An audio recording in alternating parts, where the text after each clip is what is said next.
महाकुंभ भगदड़ में हाईकोर्ट ने यूपी सरकार से जवाब मांगा।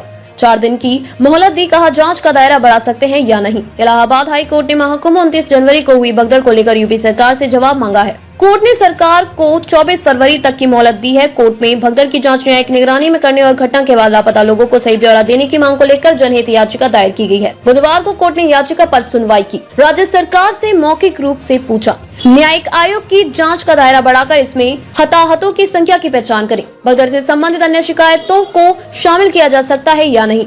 अपर महाधिवक्ता ने कहा, आयोग सक्षम। याचिका की सुनवाई मुख्य न्यायमूर्ति अरुण भंसाली एवं न्यायमूर्ति क्षितिज शैलेंद्र की खंडपीठ ने की। कोर्ट ने कहा, अब तक आयोग के कार्यक्षेत्र में भगदड़ के अन्य प्रासंगिक विवरणों की जांच शामिल नहीं है।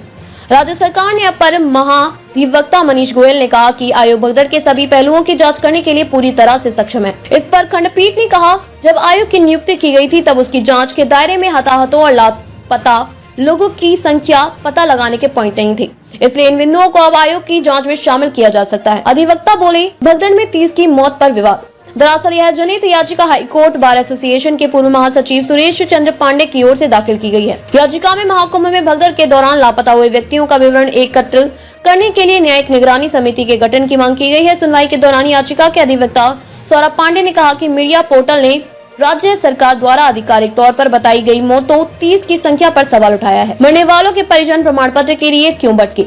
एडवोकेट सौरभ पांडे ने विभिन्न समाचार पत्रों और PUCL की एक प्रेस विज्ञप्ति का हवाला देते हुए कहा कि मृतकों के परिजनों और मृत्यु प्रमाण पत्र प्राप्त करने के लिए इधर उधर भटकना पड़ रहा है। बिना पोस्टमार्टम 15,000 रुपए देकर यह आश्वासन दिया गया कि उन्हें मृत्यु प्रमाण पत्र दिया जाए। अधिवक्ता ने बताया कि उनके पास एम्बुलेंस चलाने वाले लोगों के वीडियो हैं, जिन्होंने बताया कि वे कितने लोगों को अस्पताल ले गए थे। आधिकारिक बयानों में सेक्टर 21 और महाकुंभ मेला के आसपास के अन्य इलाकों में हुई भगदड़ का उल्लेख नहीं किया गया है। इस पर राज्य सरकार की ओर से कहा गया कि जनहित याचिका में की गई सभी प्रार्थनाओं पर राज्य सरकार द्वारा नियुक्त न्यायिक आयोग विचार कर रहा है। इस पर कोर्ट ने टिप्पणी की, आयोग के दायरे में यह शामिल नहीं है कि भगदड़ के दौरान क्या हुआ था। इसे देखते हुए जांच के दायरों को बढ़ाने की आवश्यकता प्रतीत होती है। राज्य सरकार को यह संदेश देने को कहा गया कि न्यायिक आयोग के संबंध में सामान्य अधिसूचना जारी न की जाए और इसकी बजाय संदर्भ की शर्तें व्यापक रूप से निर्धारित की जाए। गौरतलब है कि महाकुंभ में भगदड़ संगम नोच के पास 29 जनवरी को आधी रात के बाद हुई, जिसमें 30 लोग मारे गए। प्रदेश सरकार ने 29 जनवरी की भगदड़ की जांच के लिए इलाहाबाद उच्च न्यायालय से सेवानिवृत्त न्यायमूर्ति हर्ष कुमार की अध्यक्षता में 3 सदस्यीय न्यायिक आयोग का गठन किया है। आयोग ने घटना के बारे में जानकारी देने के लिए लोगों को आमंत्रित किया है।